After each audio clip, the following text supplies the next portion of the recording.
My name's Jack King. I'm a general dentist in a small town in North Carolina, Statesville, North Carolina. We're about 50 miles north of Charlotte. Been in practice there since 1983. I went to the University of North Carolina undergraduate and dental school. Graduated in 1983 and decided that I needed to work for myself. One of the main reasons that I went to dental school was because I was really interested in having the autonomy of being my own boss. I really wanted to help people. I knew that the dentists in my community that I had known growing up, they seemed to be good guys. They were nice guys. They got to play golf on Friday, so that was always cool. I worked at the club cleaning shoes and golf clubs and carrying bags, and just kind of thought that's a profession I think I'm interested in, and really did have a sense that I wanted to help people and make the world a little better place. So went to dental school straight out of undergraduate, graduated in '83, and went out and started a practice. Now, at the time, I was 25 years old. I really just didn't have a clue what I was doing, so I did what came naturally to me. I went out, I started a practice, and my natural personality is to say, I want people to like me, and I think that's a great way to build a practice. And I listened to a lot of speakers. I went to hear everybody who was speaking at the time in the early 80s, and the model of practice that I learned as a young man was the model that said, the bigger we build our practice, the more patients we have, the more successful we are. And because I test out as a very amiable person in the personality trait, it turned out that that really fit my personality. I was able to mold myself and make myself likable for my patient base. And within a matter of probably 2 years, we had grown from scratch to a place that we were fairly busy. And I practiced in a small town. I went back to the town that I grew up in, Statesville, North Carolina. A town of about 20,000 at the time. We had plenty of dentists, but there was still room for somebody. And within 2 years, I would say my practice was about as busy as I could deal with. And I noticed somewhere between the first and the second year, as the busyness picked up, that I was feeling a little less comfortable and a little less proud of going to work every day, but I had no idea why.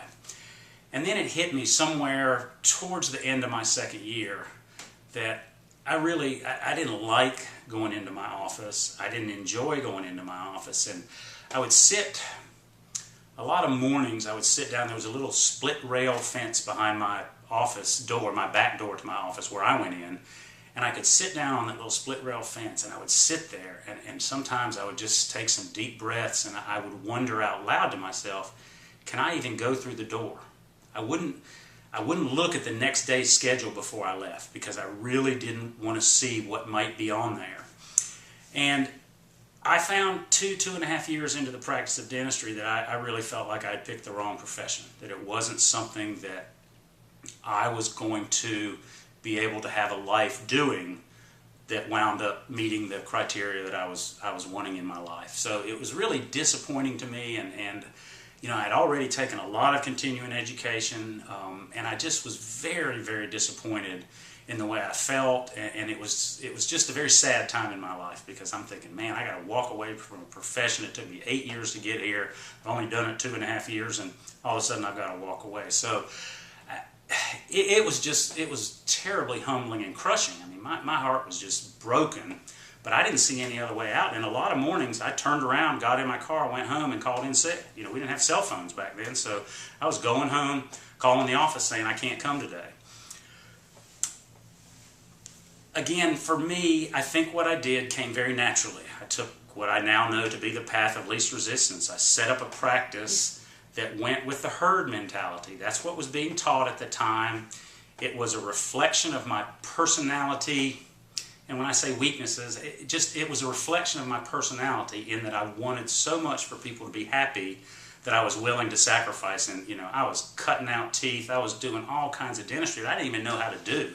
So I was just on a day-to-day basis, I was treating people and doing procedures that I didn't feel good about, and that I really knew I didn't want to do for the rest of my life, and I just wasn't willing to commit the rest of my life to that. So fortunately, I continued to search. I didn't want to give up on being a dentist, so I thought maybe there's something else to learn.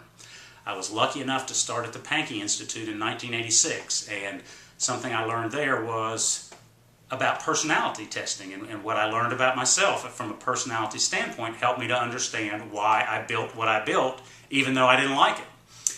And then in the summer of '87, I've been in practice 3.5 years, I got to hear Mike Schuster from the Schuster Center speak on a philosophy of practice management, and he had a program at the time developing a dental practice for excellence. So I got the program and I started listening to this, and it really struck me at that time. There is hope. There is a way to practice dentistry that's going to be more consistent with what I believe and what I knew in my heart was what I wanted to do with my life. So it was a long and sometimes painful transition. It took me anywhere from, I'd say I got to see some fairly significant progress 2 to 3 years in, and somewhere in the 5 to 7 year range I started to really see the types of changes that I was hoping for. And we developed a private care practice, a practice where we are responsible to the patients and they are responsible to us. It's a relationship-driven practice, and it's really what I had in mind when I started. I just didn't know it. And it took me some banging of my head and some horrible pain and agony and really questioning, did I pick the wrong profession? Did I pick something that I really can't do? So for me, if I could write myself a letter, and as I graduated from dental school, and I could tell myself one thing, I would tell myself to look, Jack, look at who you are and try to figure out how can I learn to practice in a way that's consistent with who I am, with what my values are, with what I believe is right and wrong. How should I treat another human being? And make sure that when you practice consistent with those values. And Jack, don't let yourself be taken along with the current. Don't follow the herd. Don't join in the crowd just because it seems to be the right thing to do. Make sure that, Jack, that you check when you make a decision, and make sure, as far as you can tell, that decision is consistent with who you are and what your values are. And I think I might have saved myself some pain, but the pain, I learned from the pain. So I don't think any of us are going to go through our adult lives and not make mistakes and do things that we recognize later on weren't really what we wanted to do. But if I can help you from making a major mistake that has a really negative impact on your life, I think that will be time well spent. So thanks for your attention, and hope you get something out of it.